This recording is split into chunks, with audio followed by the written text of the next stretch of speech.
We spend the night in a nearby motel. The receptionist gives us both a strange look.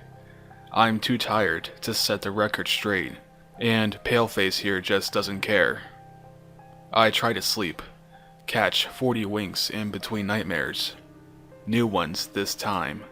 Now the people in my dreams all have hollow, black eyes. The few times I'm awake, I roll over to look at him.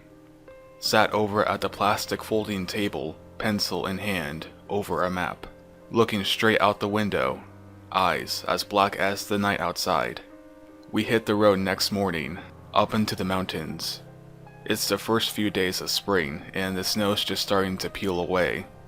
Little pockets of green poke up from dirty white embankments on each side of the road. He drives. I stare out the passenger window. In the morning sun, I even try to relax a little. Then, we're here. The woods. The cabin. In the sun it looks so different. So plain, small, and ordinary. Wearing a blanket of snow that slopes over its roof like a trifold hat. The windows are crusted over with snow and dirt. Puddles of melted snow trap mud in patches all around. No one's in? The pale man eyes the padlock over the front door. Uncle's out of town. No one's around. He prowls around the cabin, haunched over the ground, like a dog. Even sniffs once or twice. I can't stop myself from shivering. With the harrowing black eyes, creeping along the ground. A demon in a sweater. It's been here, many times. He looks up, straightening his back. Last tracks were a day ago. It still doesn't know you're gone. That's good. That means it's still in the area. That's not comforting at all. Between the goat-headed demonic abomination and the hollow-eyed walking corpse, I creep closer to the lesser of the two evils. So how are you even planning to kill that thing? He's sitting on the front porch now, leaning against a post, lighting up another fucking cigarette. I'm not, at least not yet. It's midday. He exhales. Entity won't be active until twilight.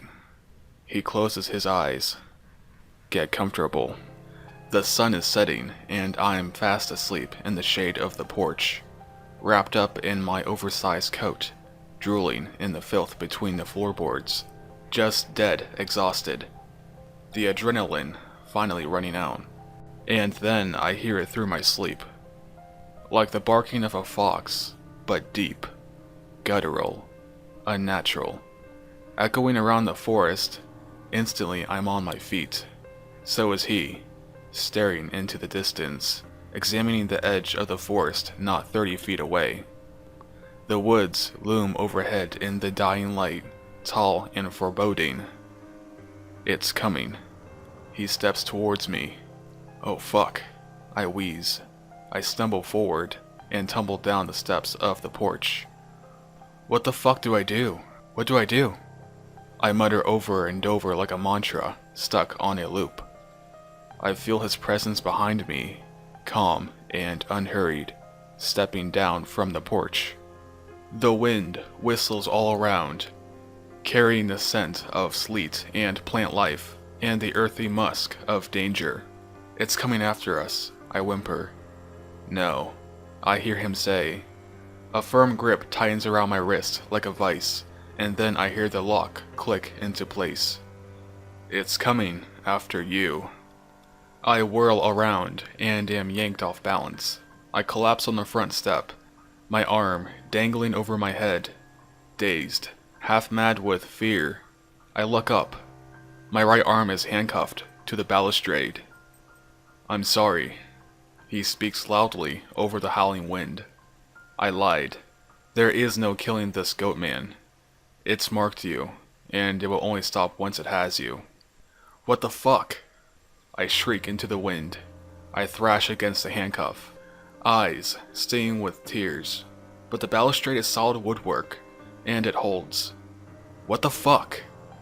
Every day it goes out hunting for you. More innocent people get put at risk. This cabin was our best bet.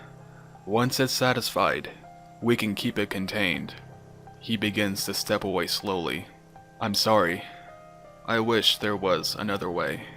Night gathers, light fades. The wind picks up, and the shadows grow longer. Don't leave me here. My throat is dry and parched. You say you protect humans. You lying fuck. Don't leave me here with that thing. He pauses for only a moment. I protect humanity. I'm sorry, but... He exhales a breath of smoke. There is a difference. For a second, he even looks sad, remorseful. For others to live, some have to die. He bows his head.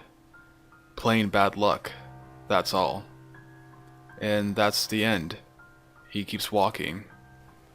I yell, plead, curse, and shriek in unintelligible tones. And all the while, unmoved, he walks away, leaving footprints in the grass. The desperate, irrationally hopeful part of my brain thinks that at any moment, he will turn around and walk back towards me to undo the handcuff. That the nightmare will end, and I will be awake in my bed again, drenched in sweat. But he simply keeps walking, over the ridge, out of sight. The wind dies down soon after. I am alone, and now the night swallows everything. The cabin, the forest, me. I strain against the handcuff. It's cutting into my skin. I feel my sneakers crunch into the melting snow. The moon is rising. The light is not enough. Hell, the locking mechanism might as well be a Rubik's Cube.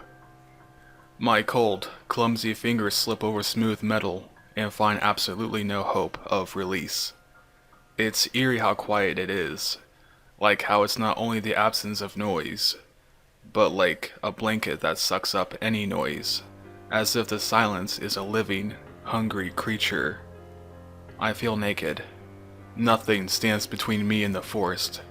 The hair stands on end upon the uncovered skin of my arms and ankles, unprotected, vulnerable. This is the part of the movie where it cuts to black, where the audience is left to imagine the victim's fate, spared the details by a merciful discretion shot. But there is no cut this time, no salvation by blissful oblivion, just me and the dark, the silence, and the pounding in my chest. I don't know how long it's been. Minutes, maybe. Could be an hour. I briefly entertained the thought that I'll make it through the night, that in the morning I'd have the luxury of figuring out how to free myself of the handcuff. Then, I hear the growl.